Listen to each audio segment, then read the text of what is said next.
Good morning and welcome to 2025. I'm Brother Jim Newton, and I want to talk to you today about promises and about the credibility of a man's word. We had a meeting Saturday and we talked about what the value was of a man, what kind of value a man's reputation had. And one of the things that was disclosed was that a man's reputation, a man's name, depended upon how he maintained his word, how he kept his promises. I looked in my Bible and I found a chapter in Hebrews chapter 6, verses 17 and 18 and 19. It says, "Wherein God willing more abundantly to show unto the heirs of promise the immutability of his counsel, confirmed it by an oath, that by two immutable things in which it was impossible for God to lie, we might have a strong consolation who have fled for refuge to lay upon the hope set before us, which hope we have as an anchor of the soul, both sure and steadfast." I read this and I found it a little bit confusing because I didn't understand all of the words that were used there. So I started research and I says, what does this mean? Well, I found another translation, another meaning in the International Children's Bible. And it says, these two things cannot change. God cannot lie when he makes a promise, and he cannot lie when he makes an oath.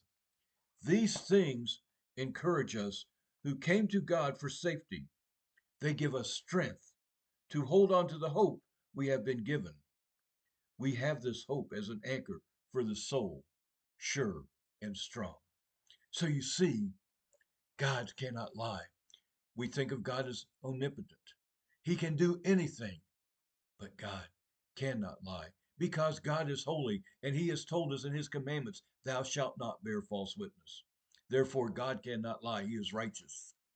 When God manifested in the flesh, walked the earth as Jesus, he told his disciples, and it's recorded in the Gospel of John, chapter 14, in my Father's house are many mansions. If it were not so, I would have told you.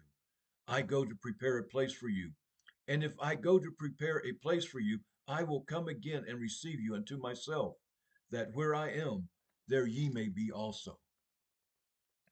He didn't, and when he says, and if I go, he was saying, and when I go, because God, Jesus, went back to heaven to prepare a place for us. And he says, when I prepare a place for you, I will come again and take you home. The Bible tells us that God cannot lie to us. What hope we have for eternity, because Jesus promised us that when he went to prepare a place for us, he would return to take us home. What hope, what joy, what what faith we can have in dear Jesus. We know he cannot lie to us. Therefore, put your faith in Jesus. Put your trust in Jesus. Men may fail you. Politicians and governments may lie to you and may be false witnesses to you. But God will never lie to you. God cannot lie. And when he makes a promise, he will maintain it. Put your faith in the one true living God. His name is Jesus. God bless. We'll see you next week.